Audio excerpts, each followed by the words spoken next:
reteach the clergy the rite of exorcism. Wait a minute, you want me to be an exorcist? 2 months in Rome, how bad could that be?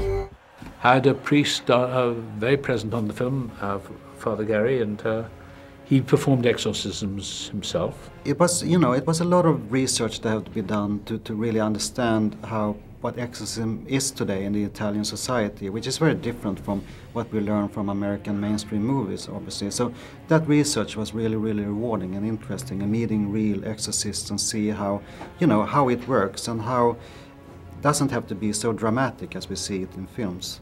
It's a challenge. I think it's such a specific, delicate subject that has been out forever.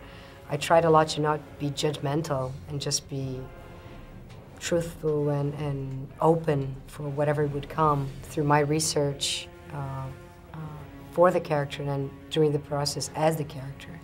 It was important for me to read up about possession and the theological books. It was also, I spoke to a lot of priests. I was very lucky to get the chance to speak to some exorcists, go to do or to observe some exorcisms in Rome. All this stuff, I think, is the most important thing, because you need to be as prepared as you can be. I think it's important to be true to what you're portraying. At the end of the day, we're both, in a sense, portraying Matt Baglio and Father Gary Thomas. Matt Baglio is the one that wrote the book. And so, it's important to bring aspects of them into the characters. And be respectful. And be respectful of it.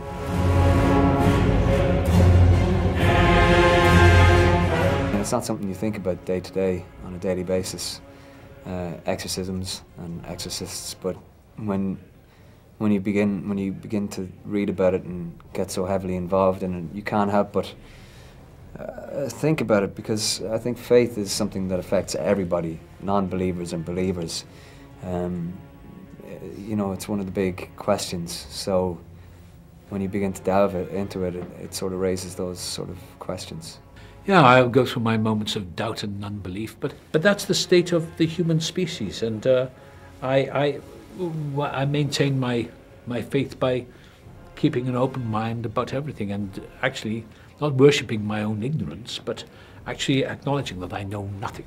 It didn't change my point of view in a completely dramatic way, but I think I gathered a lot of knowledge about these things, and also about other people's point of view, and so on and so on.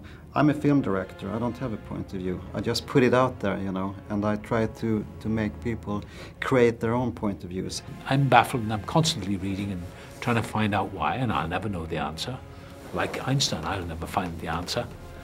But I don't bask in my own ignorance, but I'm happy to be living in an open-minded way instead of living as an atheist in a closed box, because that would, to me, would be hell.